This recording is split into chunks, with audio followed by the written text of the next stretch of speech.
Hey guys, how you doing today? Unfortunately, my personal car, I drive a 2006 CLS55 AMG.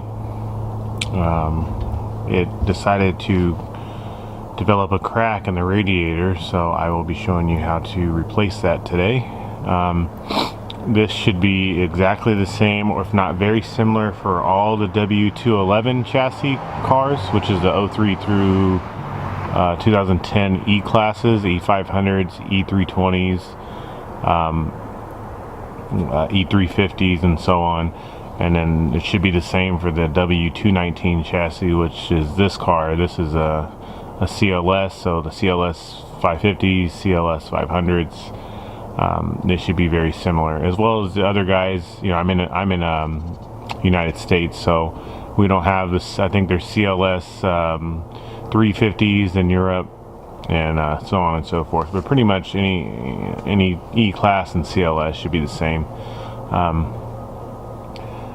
First thing you want to do is to jack the car up. As you can see, mine's already up in the air some. My car is lowered, so I have to jack it up a different way. Usually I like to, there's a center jack point underneath the car, roughly about here, right underneath. There's a bar that goes across. I usually jack it up from there, and then I put two jack stands on the side of the car. So that's how I have it here. And then you'll want to go ahead and just open up the petcock on the radiator to drain it, or the radiator drain. That's located on the driver's side of the car, right on the right of the radiator. You can probably see my drain pan down there where it's already starting to drain at. There's a small little drain plug. You can't miss it. It's right on the side of the radiator, so go ahead and open that up. Don't take it all the way out, otherwise you'll have a big mess. That's pretty much just to get it draining while you're taking off the stuff up top. I also like to take the cap off of the overflow reservoir here. That just aids in the coolant draining a little bit faster.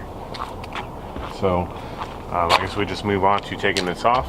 You have to bear with me. I might be, my body's going to be in the shadow because it's sunny right now, and so just do your best to see, what you can see. I definitely will point out everything to you, and you have to forgive me. This is, my first time doing this on this particular car, so just bear with me. We'll get through it.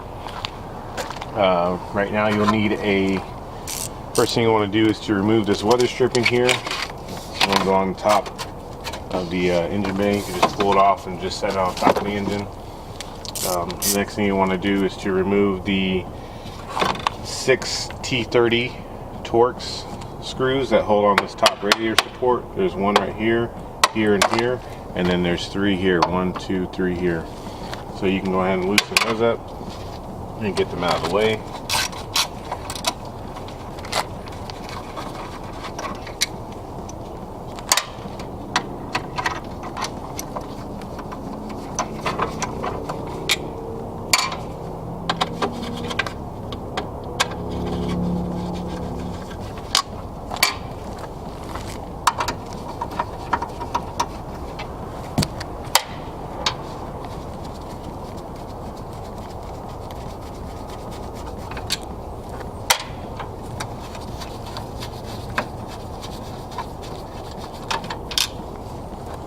Okay, the next thing you want to do is to remove the 2 intake tubes. All of them should have these. I know that the only difference we're going to have between this radiator swap and say a E500 or a CLS550 is that this is supercharged, so it'll have a heat exchanger on the bottom, whereas the non-supercharged cars do not, so you won't have to worry about that. So there are a few extra steps we have to take with this particular car versus any other E-Class or CLS. So you go ahead and just pull this back off of here and then just pop it off. Just set it up here, same for this side.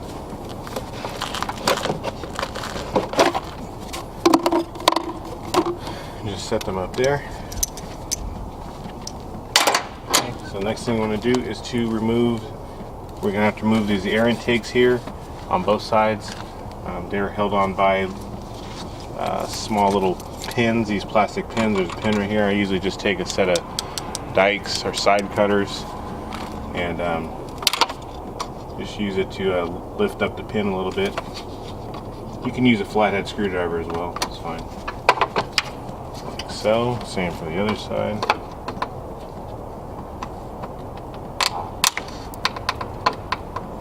These are supposed to be easy, but it looks like I'm going to be buying some new ones. There you go, so both of those are off.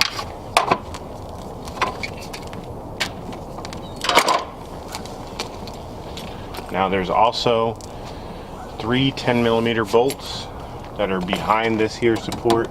They're right down here where I'm pointing. So if you reach your hand right here where my hand is at, there are 3. One here, one in the middle, one on the side.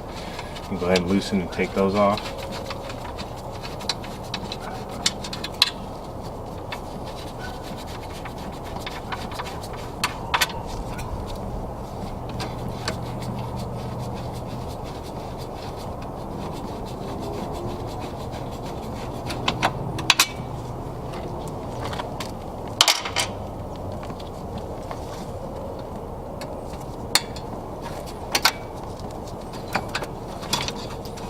See how it's already fairly loose now.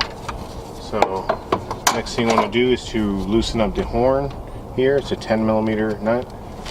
I think on some other cars the horn might be attached down here somewhere on the side, but mine's right here. So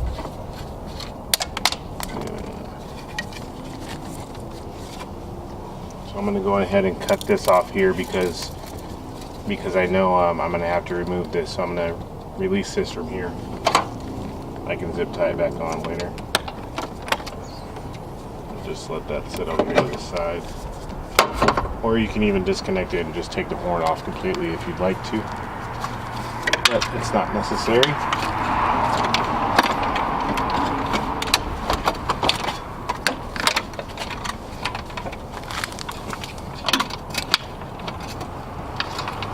So there are also 3 more plastic tabs here that you need to loosen and take off. Granted, they're probably going to break because they've been getting hot and cold, so just if they break, just go grab some new ones.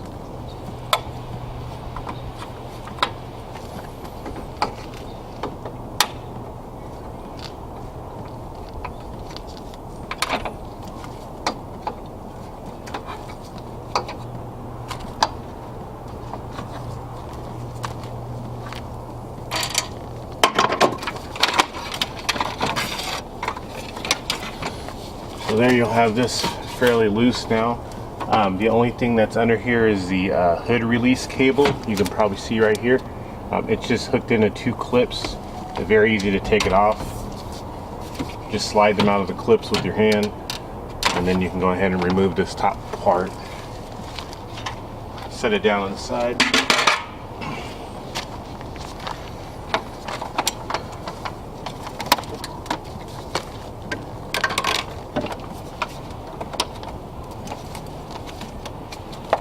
Okay, so now what we want to do is to remove the 2 air intakes on either side, this one and this one. You'll notice that it's hooked on by little clips. It's hooked on by little clips that attach to the radiator. You can pry them up to get it loose, and on the side here there's also a clip that you can just pry off so you can get it loose and take it off. So I'm going to go ahead and do that. This one came out here. Go ahead and pull off the other side.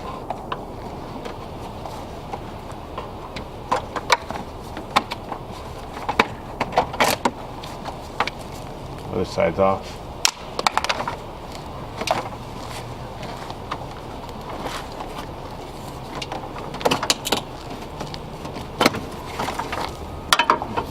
Take off this big giant portion, you will have to push the radiator and the condenser slightly back so it'll just come up out of its rest. It mounts into this little tab here. You can go ahead and do that. Same for this side. It just lifts right out.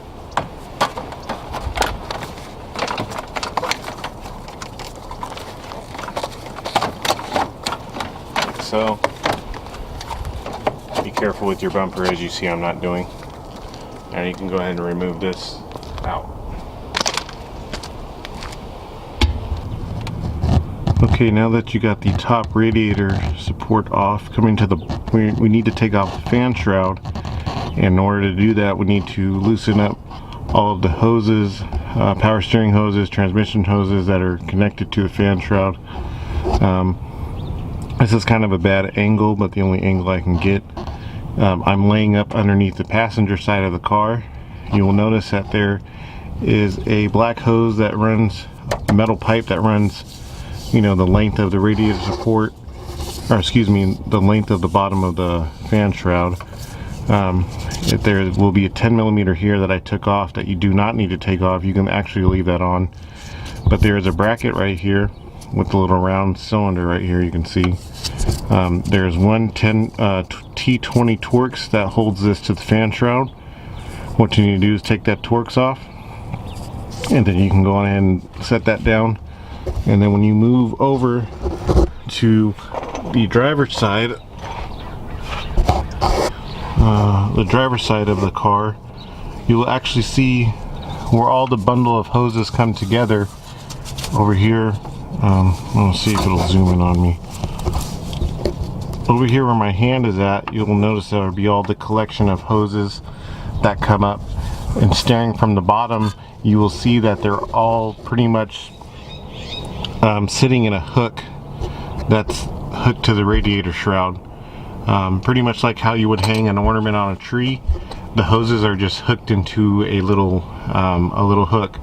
So all you would need to do is to take all of the hoses and push them up to release them out of the hook. So you take these hoses and you just push them all straight up to the sky and take it out of the clamp there. I'll see if I can show you from the top what I'm talking about.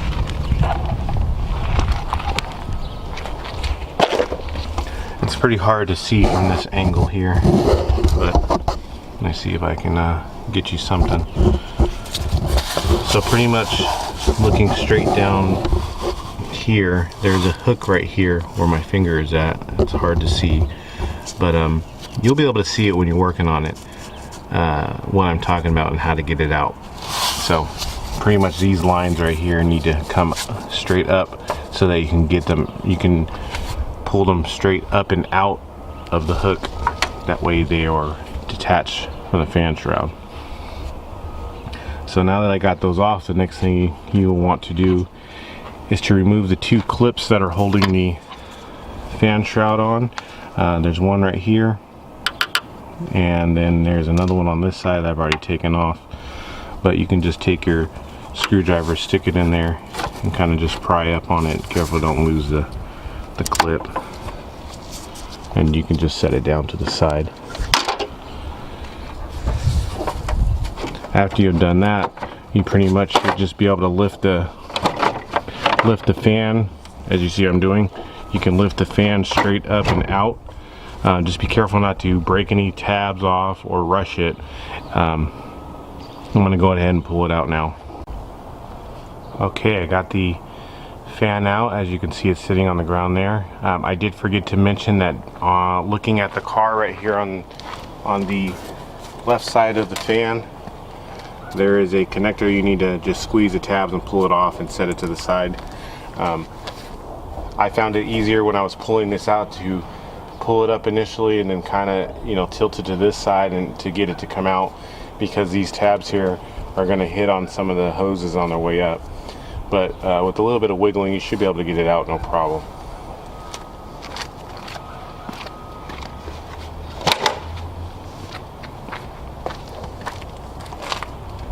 Okay, now the next thing you want to do is to remove the lower radiator hose and the upper radiator hose from the car. They are just hooked on with little clips. You can just use a screwdriver to loosen them up and pull them off. Now, while you're working this whole time, your radiator should be drained on the ground, but some coolant still may come out, so that's quite all right. But in order to pull these off, they, you know, just like BMWs pretty much, there's these metal clips right here, these little pins that you see. Pretty much you can just stick your screwdriver in up underneath it, pry up a little bit, enough to at least get your hand around it, pry them up all the way, and then only thing you would do now is just grab the hose and just pull it away from the radiator. Same thing on the other side for the upper radiator hose. Same little pin, just pry it up and then you can pull it away from the radiator. Like I said, make sure you have your drain pan underneath here, because there probably will be a little bit of coolant still coming out. And then there's also one last little tiny hose at the bottom. Let me see if I can get to zoom in on it. There's this little hose that's underneath the lower hose here. Same, has a little pin, has a little metal ring that holds it on. However, that one looks like you need to get at it from the bottom of the car, unless you can reach down and see what you're doing from the top. But it's the same type of pin as this one up here, so you can go ahead and just loosen and take them off, which I'm going to do now. Okay, after you got the hoses off, radiator hoses, the next thing you want to do is to disconnect the condenser from the front of the radiator. These are held on by small little plastic clips here that you can just pinch with your fingers and pull the condenser away from the radiator. This is the one on the driver's side. There are two here. There's one on top and one on the bottom. Same on the other side. There's one on the top and one on the bottom. The hardest one to take off is the one that's on the bottom right when you're looking at the car. I found it easy to, while putting pressure on this hose, push this tab down from the bottom, and then once that's loose, you can reach around and pull up and push up the other tab with your finger. It's really finicky. There's not a lot of room in there.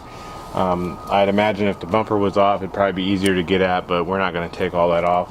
I did manage to get mine off, and I also lifted these up off the top of the condenser, just to give me the little bit of extra room I needed to get it off. You may not have to do this on your car, but I just did it on mine because it was, easier for me. So the next thing you want to do is to remove the transmission cooler lines, which are located right here on the side, on the passenger side of the car. Let me see if I can get it to zoom. Well, you can't really see in the video, but there is a transmission cooler line that's right here. It's held on by the same kind of clips that's holding the radiator on. So you can go ahead and just remove the clip and pull the transmission cooler line off. Make sure you have a drain pan under there, because there probably will be some transmission fluid that comes out. So there are two lines. There's one on the top, and there's also one on the bottom of the radiator that you have to access from the bottom of the radiator, but they're both held on by the same way. So I'm going to go ahead and pull those off now. Okay, so as I mentioned, it will be a little bit difficult to get to the lower transmission cooler line. You can see it's just right there where that little metal pin is. You have to take that off, and then I use some pliers on the top hose. I just pretty much grabbed the hose and pulled it off. That helped for me, but you can see that this one will be a little bit more difficult to get off. But after you've got those off, the next thing you'll need to do in order to actually pull the radiator up out of the car is to disengage the heat exchanger from the bottom of the radiator. Now, if you guys do not have supercharged cars, you don't have to worry about this part. You'll probably be good to go to pull the radiator out now. But for us guys that have superchargers, the E55s and CLS55s and SL55s and so on and so forth, you'll need to disconnect the heat exchanger from the bottom of the radiator. I've already done so, but what you need to do is there's this tab right here that you need to just push up. There's one here and there's one on the opposite side. You need to go ahead and just push the tab up so that you can pull the heat exchanger away from the bottom of the radiator. You should be able to do this by yourself. If you find you need another hand that can operate one side of the radiator and the other person on the other side of the radiator, that might be helpful. But I was able to do it by myself. Takes a little bit of wiggling and whatnot. As always, just be careful because a lot of this stuff is plastic, or you know, you might damage your condenser or whatnot. But just be careful. That's all I had to do to disconnect, was just push up on both of those tabs with the flathead screwdriver and go ahead and pull the radiator off the bottom of the heat exchanger. So I'm going to go ahead and continue to loosen up everything else, and then I can go ahead and pull the radiator out. Okay, now that you've got that heat exchanger disconnected, granted that took a little bit of time, so just take your time with it, because it is kind of difficult to get off and disconnect everything. You'll find that you have to kind of lift the radiator up a little bit just to get access to the bottom transmission cooler hose. But nonetheless, they're all disconnected now, so I'm going to go ahead and pull the radiator out. Just take your time doing it. You might have to wiggle it from side to side to get certain things to come out. But there it is. Mine actually split right here, as most of them do, right here on the top. So I got a Valio replacement. And I think Nissans or Nissans, or however you say that, they also make one. I got mine radiator from fcpeuro.com. Cost me 300 bucks. So yeah, I'm gonna go ahead and put the new radiator in. Grab your new radiator and fit it back into the position where it goes.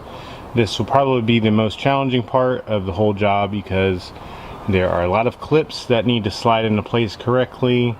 You also got to get the transmission cooler lines back on and correct. So I can't really show you this part on video, because you pretty much just have to do it for yourself and you know, get it situated where it needs to be. I bought a Vallejo radiator. That was a factory radiator that came in here. So my radiator has all the correct fittings. It has all the, you know, replacement little metal tabs and clips, so I don't have to transfer anything from the old radiator to the new radiator. If you bought a different brand radiator, make sure that you double check that you don't need to transfer over any clips or any pins or anything like that before you go ahead and install. So I'm going to go ahead and slide the radiator in now and get it into place. If you remember how you took it out, the only thing really right now you need to focus on is trying to get, if you do have a supercharged car, is to get the heat exchanger back into its correct position and clipped into place. So that's what I'm going to do now. Okay, now that you got the radiator back in and situated, this should be very easy for you guys that don't have superchargers. For the guys that have supercharger engines, sorry, man, that took me probably at least about 30 minutes to try and get that thing in there correctly. But it's in there now. It's all clipped together and buttoned up for the most part. I did connect the transmission cooler lines back. I re-snapped the heat exchanger back onto the bottom. And I also snapped the condenser back to the radiator here on the front. So everything is tight and back together now. I went on ahead and reinstalled the radiator hoses. You remember there's two big hoses and one small hose. I went on ahead and put those back together.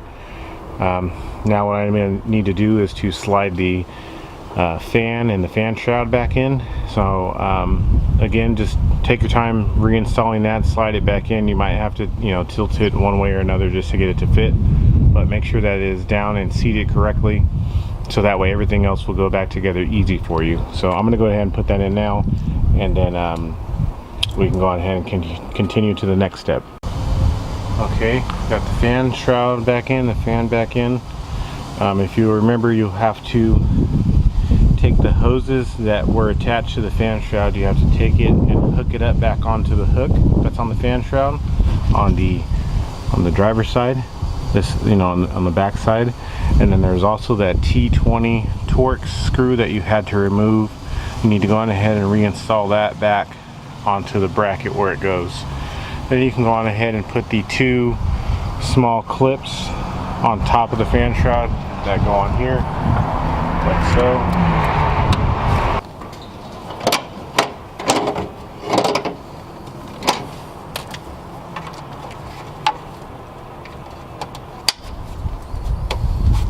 then you can go on ahead and reconnect the electrical connector that was on the side over here, this connector.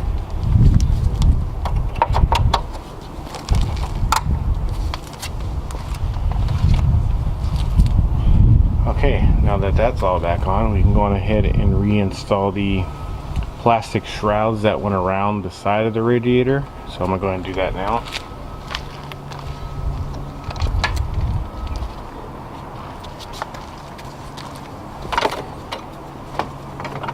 Just lift the hood cable up out of the way.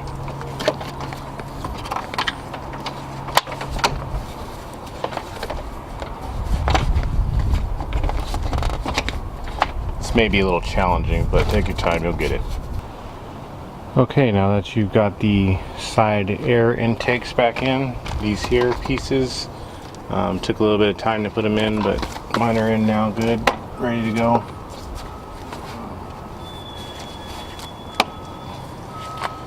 Now that you got those in place, you can go on ahead and reinstall the top radiator support. If you remember, that just set straight on. The hood release will get hooked to 2 clips underneath, and then you can go on ahead and tighten up the 3 10mm screws that are here, and you can tighten up the 6 T30 Torx that were on the side there. So I'm going to go ahead and put that on now. I forgot to mention that you need to put the, if your car is supercharged, to put the supercharger belt back on. You probably should have did that after you put the thermostat housing on, but it's okay. It's completely accessible now, even with everything in the way. So don't forget to put that back on, and also just go on ahead and tighten up all the T30 Torx. Put these little flaps back on and your pins back in where they were. Tighten up the 3 10mm on the bottom, and don't forget to put the horn back on as well with the 10mm. Then you can go on ahead and reinstall the weather stripping that you saw when you took it off in the beginning, and you can reinstall the air intake tubes that just slide back down. They pop into place, and then yeah, that'll be it. You can go on ahead and fill it up with coolant. I'd advise to leave it up in the air like this and fill it up with coolant. I like to start the car and turn the heater all the way to maximum hot. You can put the fan, you know, at about mid speed is fine. And then just go on ahead and fill it up with coolant. Check for leaks, and let's just make sure that you bleed all the air out of the system. So once it starts to warm up, just top off the fluid as you need, take it for a drive, bring it back home, and then let it cool down again, and make sure that you have enough coolant in there. Check for leaks and make sure that everything is okay. That's it. That's all you need to do to install the radiator. I hope that this video was helpful to you guys. Again, I apologize, this is my first time doing it, so I had to I'm gonna have to make a few edit cuts just so that the video appears to be smooth. I do appreciate you guys watching, and I really appreciate all the support you guys are giving me. I'm almost close to 400 subscribers now, and just a while ago I was only at 0. I was at 1 maybe, but you guys have definitely shown me love, and I appreciate it. And yeah, if you have any questions or comments about this video, please feel free to ask a question or comment in the section below. If this is your first time here and you like this video, please hit the like button, share it with your friends, and don't forget to hit the subscribe button for more automotive repair content. Alright guys, thanks again.